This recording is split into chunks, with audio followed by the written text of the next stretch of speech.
বিয়স আসসালামু আলাইকুম, কেমন আছেন আপনারা সবাই? আশা করি ভালো আছেন। আমরা আল্লাহর রহমতে ভালো আছি। বিয়স, আপনারা তো দেখতে পাচ্ছেন চারিদিকে মাইকিং হচ্ছে যে ঘূর্ণিঝড় রেমাল আসবে, 9 নম্বর সিঙ্গেল চলতেছে চট্টগ্রামে। তো কে কোথা খায় কার কথা শুনে, ওই কার কথা শুনতেছে না, গুরুত্ব দিচ্ছে না, যে যার যার মতো ঘুরতেছে। একদম ছোটো বাচ্চা থেকে বুড়া পর্যন্ত সবাই ঘুরতেছে যে ঘূর্ণিঝড় আসবে, বন্যা আসবে, সেটা দেখবে বলে। তো এদিকে আমাদের চট্টগ্রাম সি বিচ তো আমাদের এখান থেকে একদম কাছে, ওখানে সবাই গিয়ে দেখতেছি, লাইভে দেখতেছি আর কি, ঘরে গিয়ে তো দেখতেছি না, লাইভ করতেছি দেখতেছি। তারা ঘূর্ণিঝড় দেখার জন্য ওখানে গেছে।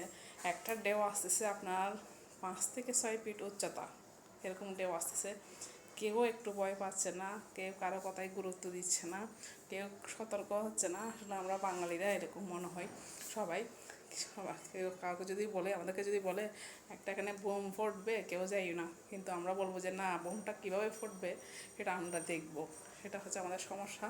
তো আমি মনে করি যে 9 নম্বর যেহেতু সিঙ্গেল চলতেছে, কোনো একটা বিপদ আসার আশঙ্কা আছে, তো সতর্কতা থাকা দরকার আমি মনে করি।